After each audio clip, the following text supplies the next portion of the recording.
कुछ दिनों से सोशल मीडिया के माध्यम से भी और साथ ही साथ न्यूज़पेपर में भी काफ़ी वाइडली इसको कवर किया गया था कि एक गैंग जिसको खटखट गैंग का नाम दिया गया था, जो मुख्यतः जो भी इंदौर के बाईपास के इलाके हैं, जैसे नेमावर ब्रिज हो गया, 140 स्कीम नंबर हो गया, वहाँ पे ये लोग ऑपरेट किया करते थे। जो इनकी मोडस ऑपरेंडी रहती थी वो इस प्रकार से रहती थी कि ये एक झूठा एक्सीडेंट अपना करवा लिया करते थे और जो भी गाड़ी रहती थी उसके पास जाके बोलते थे कि आपके द्वारा व्यक्ति का एक्सीडेंट किया गया है।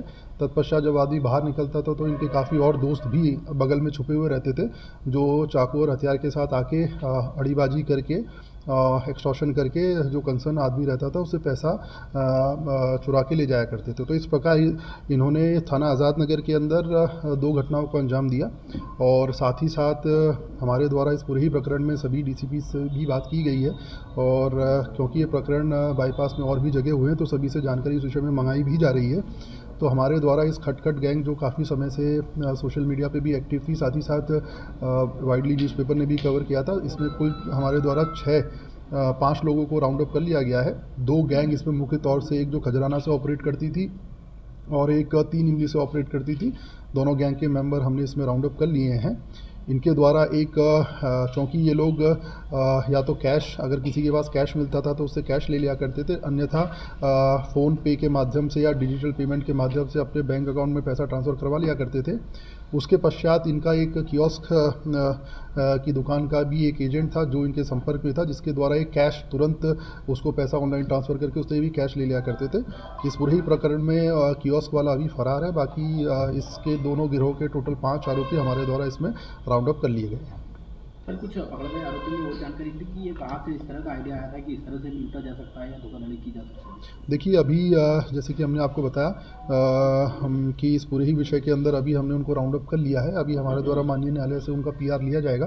पीआर के पश्चात जैसा कि आप बता रहे हैं कि ये इन्होंने इस मोडस ऑपरेंडी का चुनाव क्यों किया और ऐसी मोडस ऑपरेंडी ये क्यों करते थे, उसके विषय में और भी फर्दर इन्वेस्टिगेशन के बाद खुलासा किया जाएगा। कितनी वारदातें सर ये अंजाम दे चुके हैं अभी तक कुल थाना आज़ाद नगर के अंदर इनके द्वारा की गई 2 वारदातें हमने की हैं। इनके द्वारा कुल 6-7 वारदातों को स्वीकारना पाया गया है हमारे द्वारा। इसीलिए इस पूरे संदर्भ में सभी डीसीपी से भी चर्चा की गई है कि वहाँ पे अगर कोई फरियादी द्वारा आवेदन दिया गया है या कोई फरियादी है तो उसको तत्काल थाना पुलिस आज़ाद नगर से संपर्क करें ताकि इस विषय में और भी एफआईआर रजिस्टर कराई जा सके। इनके ग्रुप में और भी कोई लोग हैं 5 के अलावा? डेफिनेटली इनके ग्रुप के अंदर, जैसे कि मैंने बताया, हमने कंप्लीट 3-4 लोग अभी फरार हैं डेफिनेटली इस ग्रुप के। बट इसके जो मुख्य जो मेन जिनको ये लीडर मानते थे वो दोनों हमारी हिरासत में, एक जो ग्रुप खजराना से ऑपरेट करता था, एक ग्रुप आज़ाद नगर से ऑपरेट करता था। तो उनके दोनों जो मुख्य सरगना है वो हमारे कब्जे में है। बाकी 2-3 लोग फरार हैं जिनको भी हम जल्दी राउंड अप कर लेंगे। सर, इंदौर के अलावा कहीं और भी सक्रिय थी है क्या? देखिए, जैसा कि आप सही इस विषय में जैसे कि बताया मैंने कि हमारे द्वारा इनका भी पीआर लिया जाएगा। तो काफ़ी प्रश्न हैं हमारे, जैसे कि देखिए, ये मूलतः खजराना के रहने वाले हैं, मूसाखेड़ी के 3 इमली के पास के। तो मूलतः ये दोनों ही इन्हीं थाना क्षेत्र के रहने वाले लोग हैं।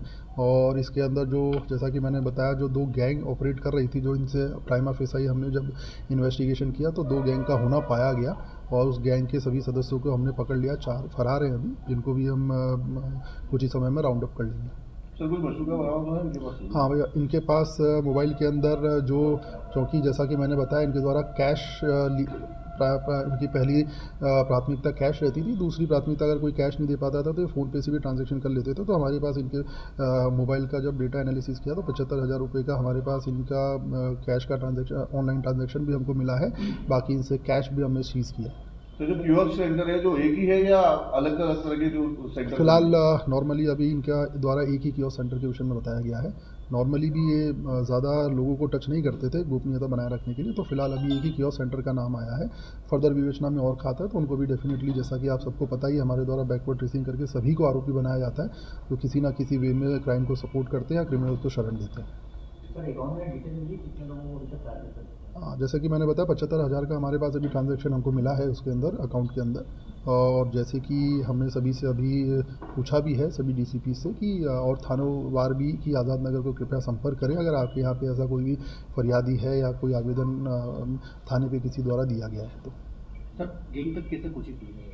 देखिए काफ़ी लंबे समय से, जैसा कि मैंने आपको बताया, मीडिया के अंदर काफ़ी लंबे समय से कवर हो रहा था, तो हमारे द्वारा इस पूरे संबंध में काफ़ी लोगों को सिविल में लगा, क्योंकि इनका जो समय रहता था वो नॉर्मली रात्रि में ये लोग करते थे। हमारी जैसे कि हमारे द्वारा रात्रि गश्त प्रॉपर तरीके से बल को डिप्लॉय किया जाता है, तो इसमें हमारे द्वारा कुछ सादा वर्दी का बल सिर्फ और सिर्फ इसीलिए उन क्षेत्रों में लगाया गया था कि इस प्रकार की जो घटना, जो क्योंकि हमें इतने सारी वारदातों से क्लियर हो गया था कि इनका जो एरिया कौन सा, ऑपरेशन का एरिया कौन सा है, तो वहाँ पे हमारे द्वारा बल को लगाया गया था। हमारे द्वारा कुछ लोगों पे संदेह पहले से ही था, किंतु जब उनकी उपस्थिति को वहाँ पे चेक किया गया, देखा गया और उनको जब जमा तलाशी ली गई तो उनके पास से हमको हथियार भी प्राप्त हुए, तो तत्पश्चात उनसे फर्दर इंटरोगेशन करने के पश्चात ये खुलासा हुआ। सर, पुलिसकर्मी बनकर जो पुलिसकर्मी थे, जो सादी वर्दी में थे, कि उनको भी ठगने का प्रयास किया गया? डेफिनेट नहीं, देखिए मतलब हमारे द्वारा पुलिसकर्मियों को सादा वर्दी में इसलिए लगाया गया था क्योंकि जैसे कि मैंने बताया, हमको उनका स्पॉट क्लियर हो गया था कि ये बेसिकली कहाँ कहाँ पे ऐसी वारदातें करते हैं। तो हमारे द्वारा पुलिस का जो दो की टुकड़ी में खुफिया वालों को इस विषय में लगाया गया था, उनके द्वारा। और इससे पहले भी, क्योंकि हमारा जो टेक्निकल एनालिसिस था, हमने टेक्निकल एनालिसिस के आधार पे कुछ लोगों को संदेही भी बनाया था इसमें, जो फरियादी आए थे, तो उसके आधार पर हमने जब टीम को डिप्लॉय किया तो इन लोगों की उपस्थिति हमको वहाँ प्राप्त हुई। उपस्थिति के पश्चात जब हमने इनको पकड़ के इनकी जमा तलाशी ली तो इनके पास हमको मोबाइल के अंदर काफ़ी ट्रांजैक्शन मिले अननोन लोगों के, जिसमें से जो हमारा एक फरियादी था आज़ाद नगर में, उसका ऐसा कहना था कि उसके द्वारा भी 10,000 रुपये का फ़ोनपे के थ्रू ट्रांजैक्शन किया गया था। तो उसमें साहिल नाम के एक व्यक्ति का उसमें एक ट्रांजैक्शन 10,000 का मिला, जिससे पुष्टि हुई कि ये लोग वही थे। साथ ही साथ इनके पास चाकू भी थे जो मोडस ऑपरेंडी से इस्तेमाल किया करते थे, तो इस प्रकार इनके खिलाफ कार्रवाई की गई है।